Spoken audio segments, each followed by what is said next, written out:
Welcome back to Evan's Quick Picks, and this is UFC 278, Kamaru Usman versus Leon Edwards 2. This will be in the Vivint Arena in Salt Lake City, Utah. In the main event, as I said, between Kamaru Usman and Leon Edwards is for the welterweight championship and is a rematch from earlier in their careers where Kamaru Usman got the better of him, but will he do it in this matchup? But before we can get into that, let's start with our prelims. And our first one in the flyweight division, we've got Daniel da Silva versus Victor Altamirano. I'm going to go with Victor Altamirano in this fight. He comes into it as a minus 220 favorite. And I think that he can avoid Daniel da Silva. He is a fast starter.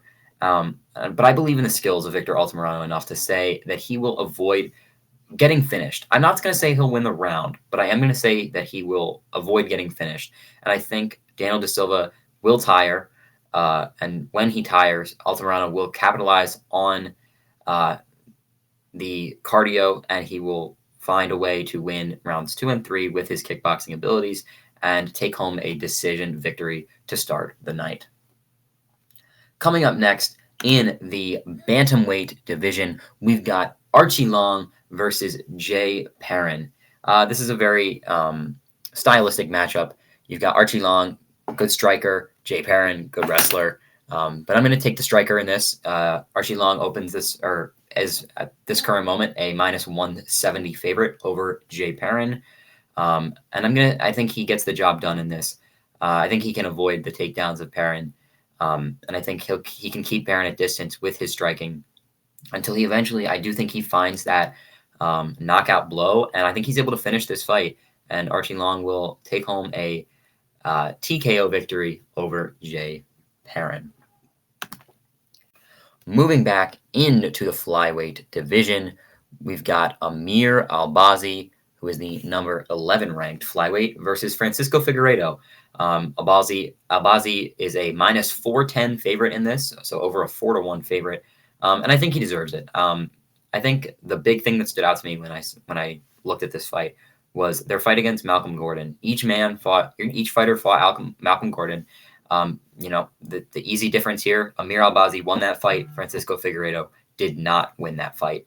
And I think that's very telling, as it's not like they were too far off in their career. Like, this happened pretty like same timeline. So I just think, and Albazi, he's looked great. He's just had 18 months away from the UFC. So that's the only thing that concerns me with this fight. But I think he can, as long as he sticks to the right game plan and gets Figueiredo on his back, I actually do think he can win this fight by submission and take home a victory and move up closer and probably crack into the top 10 and move up closer to that future title shot. Next, we've got in the welterweight division. Yeah, this was the featured early prelim, but unfortunately, the fight between Miranda Maverick and Shawnee Young has been canceled due to a Shawnee Young illness. So this is the first fight on the actual preliminary card. This is AJ Fletcher versus Ange Loosa. AJ Fletcher is a minus 150 favorite, and I think he gets it done.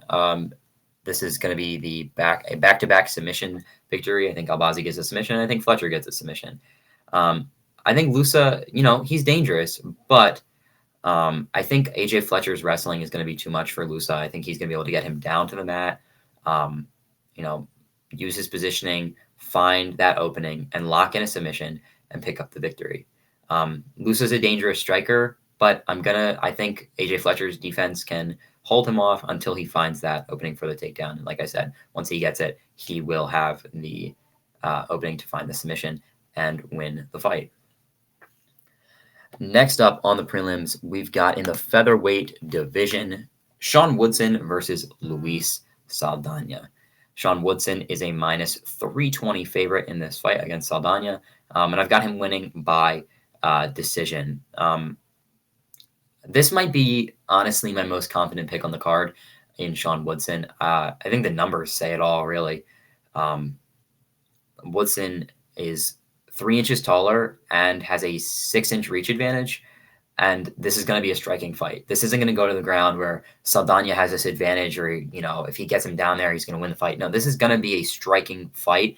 And when you have two guys that are about the same ability, if you have Sean Woodson, who is so much longer. As long as he doesn't just kind of try and engage in a firefight and he keeps this fight at distance, this should be an easy win for him. And I think that's what he does. And I think he gets a unanimous decision victory over Luis Saldana. Next up in the lightweight division, we've got Leonardo Santos versus Jared Gordon. I'm going to take the minus 265 favorite in Jared Gordon over Leonardo Santos. But I think this is an intriguing fight. This one I'm not confident on as much. But I think this fight will stay on the feet. And because of that, I'm going to take Jared Gordon. I just think Jared Gordon throws too much for Leonardo Santos to defend. I don't think he gets finished, but I do think he gets beat. Yeah, like I said, I think the volume is going to be too much for Gordon. But if Santos can find a way to get past that volume and get this fight to the ground, then he's going to win the fight. I don't think Jared Gordon can really compete with Santos on the ground, but I think he'll probably get a takedown in this fight, but I think the takedown defense of Gordon will hold up for the most part and keep this fight on the feet, and he will come home with a decision victory. Moving into our first heavyweight matchup and our featured prelim, 2 ranked heavyweights, the number 11 ranked Marcin Tybura versus the number 13 ranked Alexander Romanov. I love Alexander Romanov. I am very high on him. I think he could actually be a true contender in this division, especially if he can continue to improve his striking. His ground game is great, and I think that's how he gets it done. I think he's going to be the first to submit Marcin Tybura in his career, and I think Alexander Romanov improves to 17-0. I'm not saying there's no path to victory here for Marcin Tybura. There most certainly is. I actually wouldn't say this is a Romanov is a minus 350 favorite, but I don't really think he necessarily should be. I think he should be the favorite, but I don't know about minus 350. Tybura is the bigger guy, but I think we've seen by Romanov. Romanov is he doesn't struggle with size. I think that's where I think the strength factor is going to come in. I think Romanov is just overall he's the stronger guy, and I think that's how he's going to be able to just drag him down. And when he gets there, he's going to use that vicious ground and pound we've seen him use before. I don't think it's how he finishes it. I think Tybura is going to get hit with those punches, and he's going to cover up, and he's going to leave an arm open, maybe that arm triangle, something like that. And I think he'll win this fight I think Romanov will win this fight by submission. Going into the main card, we've got another heavyweight matchup between Tyson Pedro and Harry Hunsucker. I think I said before that Sean Woodson may have been my most competent pick on this card. I think I lied because I'm going to go with Tyson Pedro might be the most confident pick on this card. I'm not really sure how. I mean, Harry Hunsucker has fought now Tai Tuivasa and Tyson Pedro. And has still yet to have a UFC win. I'm not really sure how he landed these fights, but I'm going to say Tyson Pedro is going to get this fight done by TKO or knockout. I wouldn't consider Tyson Pedro like a top heavyweight or anything, but Harry Hunsucker hasn't done anything in the UFC like at all, and Pedro has wins over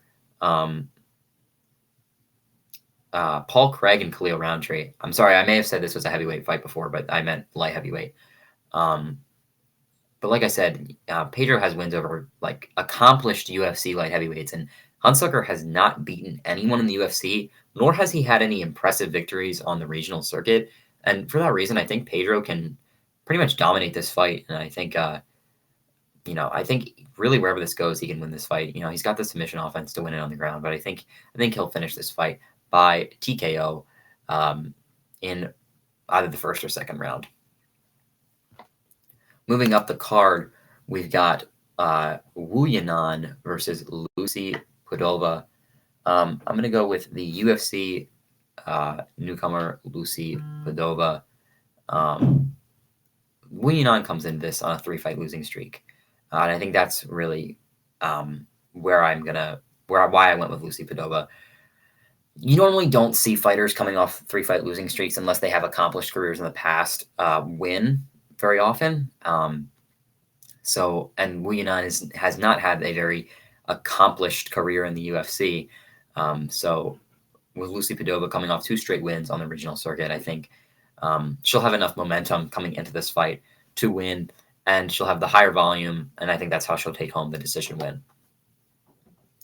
Next up in the bantamweight division, we see possibly the greatest featherweight of all time competing in the bantamweight division. First shot at that bantamweight title, Jose Aldo versus the number 6 ranked bantamweight Merab Dvalishvili.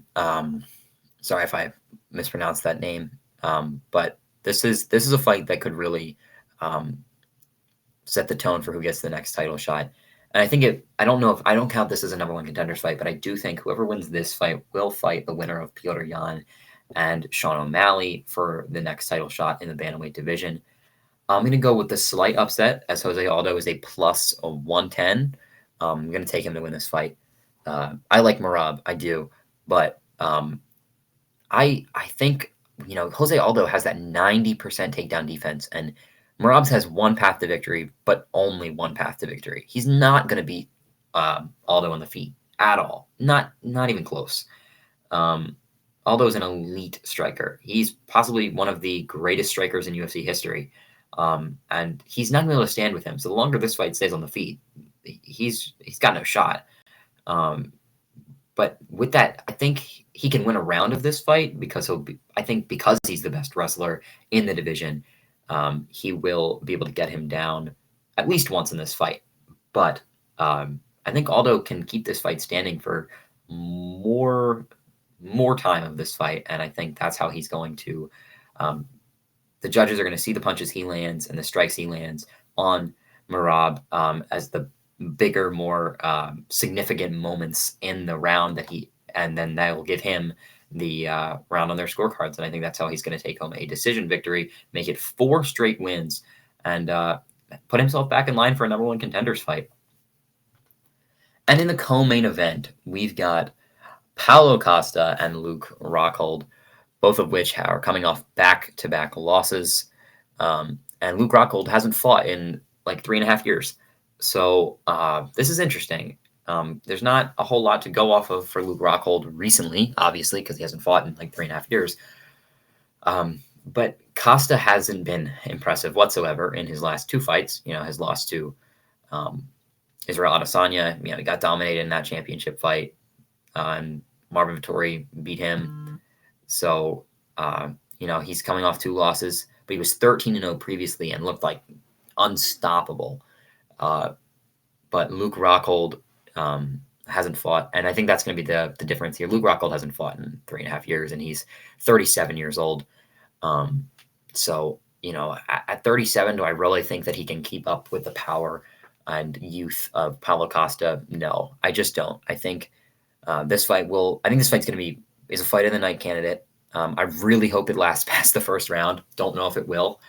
But I just think Costa, as long as he doesn't come in this fight looking slow like he did against Israel Adesanya, if he finds any opening for the power shot, Luke Rockhold is going to go out. And that's exactly what I think is going to happen here. He's gonna knock him out. I got it in probably the first or the second round. Love to see it go to a third because I think the longer this fight goes, the more exciting it's going to get. But give me Paulo Costa by knockout. And in the main event, we have Kamaru Usman versus Leon Edwards 2.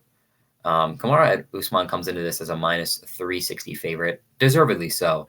I actually am very confident that Kamaru Usman can get this fight done. I think he's got 2 paths to victory here. And Leon Edwards is the better, he's a more versatile and faster striker than Usman, but Usman has the power advantage. Usman hits like a ton of bricks. We've seen that. Colby Covington has a pretty uncrackable chin, and Usman has dropped him. So, but I think Usman and we all know that Usman is the better wrestler. So Usman really could go out here and just try and sit on him for 5 rounds, which I hope he doesn't do because I want to see a more, exciting fight. But I actually think this fight is going to go to the 4th or the 5th round where Usman implements a lot of his wrestling. But, I think Leon will have his moments with his faster striking. But I think Usman's going to finish him with a big power shot. Very reminiscent of the Jorge Masvidal knockout. I think we see one of those. because we saw in Edwards' fight against Nate Diaz, he almost got finished in that 5th round. Edwards' chin is not this granite chin, and I think Usman is going to crack it here. If he lands one of those big shots on Edwards' chin, he's going to go out, and I think that's exactly what's going to happen. As Edwards tires after being wrestled and having to go into this war with Kamaru Usman, I don't think that he's going to make it out by decision. I think he's going to get finished, and I think we see Kamaru Usman improve to 16-0 in the UFC and get his 2nd win over Leon Edwards and maintain his UFC welterweight championship. But we will see coming up this Saturday. So thank you all for watching, and I will see you next time.